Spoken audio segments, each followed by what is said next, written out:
ಜನವರಿ 6ರಿಂದ DK Shivakumar ಪಟ್ಟಾಭಿಷೇಕ ಎಂಬ ಶಾಸಕ ಇಕ್ಬಾಲ್ ಹುಸೇನ್ ಹೇಳಿಕೆ ವಿಚಾರಕ್ಕೆ ದಾವಣಗೆರೆಯಲ್ಲಿ ಶಾಸಕ ಶಿವಗಂಗಾ ಬಸವರಾಜ್ ಪ್ರತಿಕ್ರಿಯೆ ನೀಡಿದ್ದಾರೆ. ಡಿಕೆಶಿ ನಮ್ಮ ಆರಾಧ್ಯ ದೈವ, ಅದರಲ್ಲಿ ಎರಡನೇ ಮಾತಿಲ್ಲ. ಜನವರಿ 6 ಅಥವಾ 9ರಂದು ಡಿಕೆಶಿ ಸಿಎಂ ಆಗಿ ಪ್ರಮಾಣ ವಚನ ಸ್ವೀಕರಿಸಿದ್ರೆ ಖುಷಿಯಾಗುವಲ್ಲಿ ಮೊದಲಿಗ ನಾನು. ಇಕ್ಬಾಲ್ ಹುಸೇನ್ ಅವರದ್ದು ವೈಯಕ್ತಿಕ ಅಭಿಪ್ರಾಯ. ಸಿಎಂ ಕುರ್ಚಿ ಖಾಲಿ ಇದ್ದಾಗ ಕರೆಕ್ಟ್ ಆಗಿ ಉತ್ತರ ಕೊಡ್ತೇನೆ. ಡಿಸೆಂಬರ್ ಮುಗಿಯುವವರೆಗೂ ಉತ್ತರ ಕೊಡಲ್ಲ. ಜನವರಿಗೆ ಸಂಕ್ರಾಂತಿ ಬರುತ್ತೆ, ಎಲ್ಲರಿಗೂ ಒಳ್ಳೆಯದಾಗುತ್ತೆ, ಕಾಯಿರಿ. ಜನವರಿಯಲ್ಲಿ ನಾನು ಮಾತನಾಡ್ತೇನೆ. ಯತೀಂದ್ರ ಸಿದ್ದರಾಮಯ್ಯ ಹೇಳಿಕೆ ವಿಚಾರ. ಯತೀಂದ್ರ ಹೇಳಿಕೆ ಬಗ್ಗೆ ಹೈಕಮಾಂಡ್ಗೆ ಮುಟ್ಟಿಸಿದಾಗಿ ಡಿಕೆಶಿ ಹೇಳಿದ್ದಾರೆ. ಹೈಕಮಾಂಡ್ ಏನು ಸೂಚನೆ ನೀಡುತ್ತದೋ ಅದನ್ನ ಡಿಕೆಶಿ ಅವರು ಮಾಡ್ತಾರೆ. ಯತೀಂದ್ರ ಮಾತನಾಡಿದ್ರು ತಪ್ಪೆ, ನಾನು ಮಾತನಾಡಿದ್ರು ತಪ್ಪೆ. ಹಿಂದೆ ಅನುಭವಿಸಿದ್ದೇನೆ. ಶಿಸ್ತು ಪಾಲನಾ ಸಮಿತಿಯವರನ್ನ ಕೇಳಿದ್ರೆ ಕರೆಕ್ಟ್ ಉತ್ತರ ಸಿಗುತ್ತೆ. ನಾನು ಮುಖ್ಯಮಂತ್ರಿ ಮಗ ಅಂತ ನಿನ್ನೆ ಹೇಳಿದ್ದೇನೆ.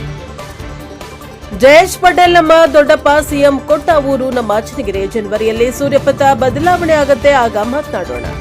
ಡಿನ್ನರ್, ಊಟ, ತಿಂಡಿ ಬಗ್ಗೆ ಅಪಾರ್ಥ ಮಾಡ್ಕೊಳ್ಬೇಡಿ, ಅವೆಲ್ಲ ಸಾಮಾನ್ಯ. ಸೆಷನ್ ವೇಳೆ ನನ್ನ ರೂಮ್ನಲ್ಲಿ ದಿನಾಲು 20 MLA ಊಟ ಮಾಡ್ತಾರೆ. ನಾನು ದೆಹಲಿಗೆ ಹೋಗ್ತಿಲ್ಲ, ಸ್ಥಳೀಯ ಕಾರ್ಯಕ್ರಮ ಇದೆ. ವೋಟ್ ಚೋರಿ ಚಳವಳಿಗೆ ಶಾಸಕರು ಹೋಗ್ತಾ ಇದ್ದಾರೆ. ಬ್ಯೂರೋ ರಿಪೋರ್ಟ್ ದೇವರಾಜ್ ಕೆನೆಲ್ಲಿ ಹಂಕ್ಲು, NKS TV4 ದಾವಣಗೆರೆ. ಈಗ ನೀವೆಲ್ಲ ಬಂದಿದ್ದೀರಿ ನಮ್ಮ ಆಫೀಸ್ಗೆ. ನಾರ್ಮಲ್ ಏನು ಮಾಡ್ತೀವಿ, ಊಟದ ಟೈಮಿಗೆ ಬಂದರೆ ನಿಮ್ಗೆ ಊಟ ಮಾಡಿಸ್ತೀನಿ, ತಿಂಡಿ ಟೈಮಿಗೆ ಬಂದರೆ ತಿಂಡಿ ಮಾಡಿಸ್ತೀನಿ. ಈ ಮಧ್ಯಾಹ್ನ ಊಟ ಟೈಮಲ್ಲಿ ಬಂದಾಗ ಊಟ ಮಾಡಿಸಿ ಕಳಿಸಿದ್ರೆ ಅದೇನೋ ಇಮಿಡಿಯೇಟ್ ಪಾರ್ಟಿ ಕೊಟ್ಟರು ಅಂದರೆ ಅಪಾರ್ಥ ಯಾಕೆ ತಿಳ್ಕೊಂತೀರಿ. ಡಿನ್ನರು, ಊಟ, ತಿಂಡಿ ಅವೆಲ್ಲ ಸಾಮಾನ್ಯ ಒಂದು ವಿಶ್ವಾಸ ಊಟ ಅಂತಾರೆ. ಅದಕ್ಕೆ ಸೇರಿರ್ತಾರೆ, ಸಹಜ ಮನುಷ್ಯನ ಕೂಡ. ಈ ಸೆಷನ್ ನಡೆಯೋ ಸಂದರ್ಭದಲ್ಲಿ ನಾನು ರೂಮಲ್ಲಿ ದಿನ 15-20 ಜನ ಮೇಲೆ ಊಟ ಮಾಡ್ತೀವಿ ಡೈಲಿ. ಒಂದಿನ ನೀವು ಕರೆದ್ರೆ ಅಲ್ಲಿ ಹೋಗ್ತೀವಿ, ಯಾರು ಕರೆದಲ್ಲೇ ಹೋಗ್ತೋ ನಮ್ಮ ಮನೆಗೆ ಇರ್ತೀವಿ, ಇನ್ನೊಬ್ರು ರೂಮಲ್ಲಿ ಇರ್ತೀವಿ. ಎಲ್ಲ ನಮ್ಮ ವಿಶ್ವಾಸದಲ್ಲಿದ್ದೀವಿ. ಹಂಗಾಗಿ 20 ಜನ 30 ಜನ ಸೇರೋ ಸಹಜ. ಅದಕ್ಕೆ ನೀವು ತಪ್ಪಾಗಿ ತಿಳ್ಕೊಂಡ್ರೆ ಉತ್ತರ ಏನು ಕೊಡೋದು? ಹೇಳಿಕೆ ನಂತರದಲ್ಲಿ ಈ ಸೆಷನ್ನಲ್ಲೂ ಸೇರಿರೋ ತಮಗೆ ಮಾಹಿತಿ ಇರಬೇಕು ಅನ್ಸುತ್ತೆ. ಅವಾಗ ಯತೀಂದ್ರ ಅವ್ರು ಹೇಳಿಕೆನೇ ಇದ್ದಿಲ್ಲಲ್ಲ, ಮತ್ತೆ ಸೇಮ್ ಮಾಡಲೇಬೇಕಂತ ಖಾಲಿ ಇದೆಯಾ ಕುರ್ಚಿ? ಇಲ್ಲ, ಹೋದರೆ ಇವತ್ತು ಹೋಗ್ಬೇಕಿತ್ತು, ಹೋಗ್ತಾ ಇಲ್ಲ. ಇಲ್ಲಿ ನಂದೊಂದು ಆರಾಧ್ಯ ದೇವ ಗಣಪತಿದೊಂದು ಕಾರ್ತಿಕ ಇದೆ, ಅದು ಕಾರಣ ಹೋಗ್ತಾ ಇಲ್ಲ. ಅದು ಇದು ಎಂಥದೊಂದು ಚಳುವಳಿ ಇದೆಯಲ್ಲ, ವೋಟ್ ಚೋರಿ ಚಳುವಳಿ ವಿಷಯವಾಗಿ ಹೋಗ್ತಾ ಇದ್ದಾರೆ ಅಷ್ಟೇ. 6ನೇ ತಾರೀಕು ಸಿಎಂ ಪ್ರಮಾಣ ವಚನ ಸ್ವೀಕಾರ ಮಾಡ್ತಾರೆ. 6 ಮತ್ತು 9 ಡಿಕೆಶಿ ಅವ್ರ ಲಕ್ಕಿ ನಂಬರ್.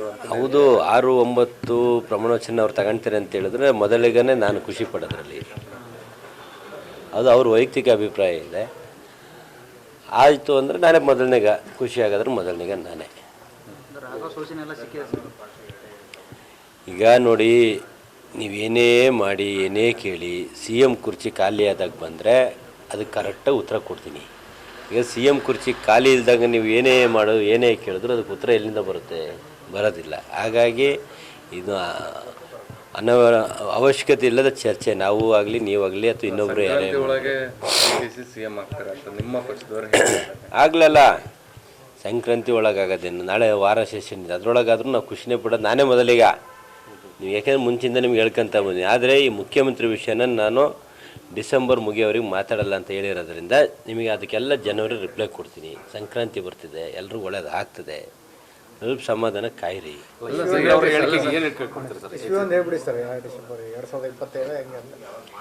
ಜನವರಿ ಯಾವಾಗ ಬರುತ್ತಾ ಅವಾಗ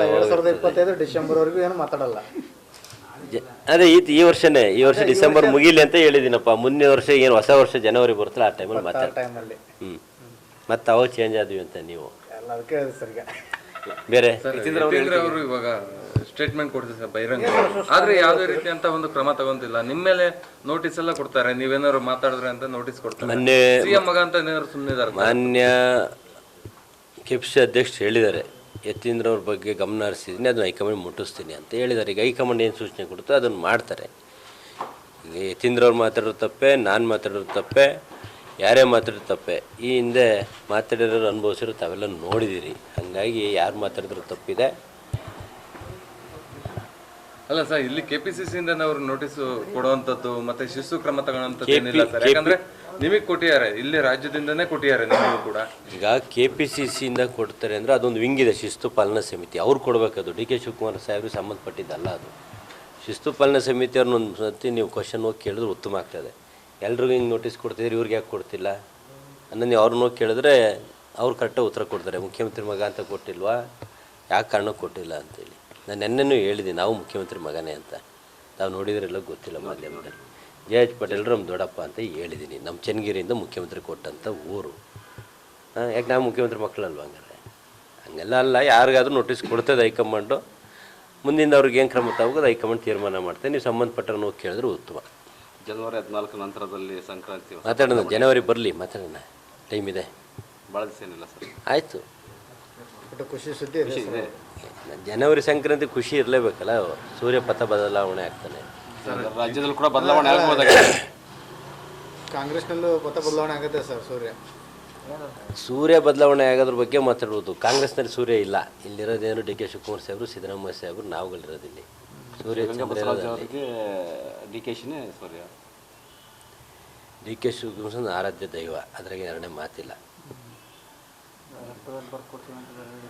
ಅದು ಸತ್ಯನೇ, ಅದನ್ನ ಒಪ್ಕೊಂಡಿದ್ದೀನಿ. ಅದಕ್ಕೆ ಮತ್ತೆ ಡಿಸೆಂಬರ್ಗೆ ಅದು ಒಣಗಿದೆಯೋ ಆರಿದೆಯೋ ಏನೋ ಅನ್ನೋದು ನೋಡೋಣ ರಕ್ತ. ಅದಕ್ಕೆ ಜನವರಿಗೆ ಮಾತಾಡ್ತೀನಿ ಅಂತ ಹೇಳ್ತಾ ಇದ್ದೀನಿ. ಮಾತಾಡ್ತೀನಿ ಸರ್. ಇಲ್ಲಿ ಜಿಲ್ಲೆಯಲ್ಲಿ ಸಚಿವರು ಬೆಂಬಲಿಗರಿಗೆ ಮಾತ್ರ ಒಂದು ಉನ್ನತ ಹುದ್ದೆ ಕೊಡ್ತಾ ಇದ್ದಾರೆ. ಅದನ್ನ ಮೊನ್ನೆ ವಿರೋಧ ಮಾಡಿದ್ದೀನಿ. ಈಗ ಮೊನ್ನೆ DCC ಬ್ಯಾಂಕಲ್ಲಿ ಅಪೆಕ್ಸ್ ಬ್ಯಾಂಕಿಗೆ ಒಬ್ಬ ಪ್ರತಿನಿಧಿ DCCಯಿಂದ ಕಳಿಸೋದಿತ್ತು. ಅದನ್ನು ದಾವಣಗೆರೆ ತಾಲೂಕಿನವ್ರಿಗೆ ಕೊಟ್ಟರು. ಒಂದೇನಪ್ಪ ಅಂದರೆ ಅವ್ರು ಮುದೇಗೌಡರು ಗಿರೀಶ್ ಅಂತ ನಮ್ಮ ಸಹೋದರರೇ. ಈಗ ನಮ್ಮ ಸಹೋದರರಿಗೆ ಕೊಟ್ಟರು ಅಂತ ನಾನು ಸಂತೋಷ ಪಡೋದಲ್ಲ. ಜಿಲ್ಲೆಯಲ್ಲಿ ಎಲ್ಲ ಶಾಸಕರು ಗಮನಕ್ಕೆ ತಂದು ಯಾರ್ಯಾರಿಗೆ ಯಾವ್ದ್ಯಾವ್ದು ಕೊಡೋಕ್ಕೆ ಸಾಧ್ಯನೋ ಅದು ತಾಲೂಕು ವೈಸ್ ಕೊಟ್ಟರೆ ಪಕ್ಷ ಬಲಪಡಿಸ್ಬೋದು. ಎಲ್ಲದನ್ನು ಈಗ ಕೆಲವು ನಾಮಿನಿಗಳಿದೆ, ಸರ್ಕಾರ ನಾಮಿನಿಗಳು DCC ಬ್ಯಾಂಕ್, ಅದನ್ನು ಅವರ ಕಾನ್ಸ್ಟಿಟ್ಯೂಷನ್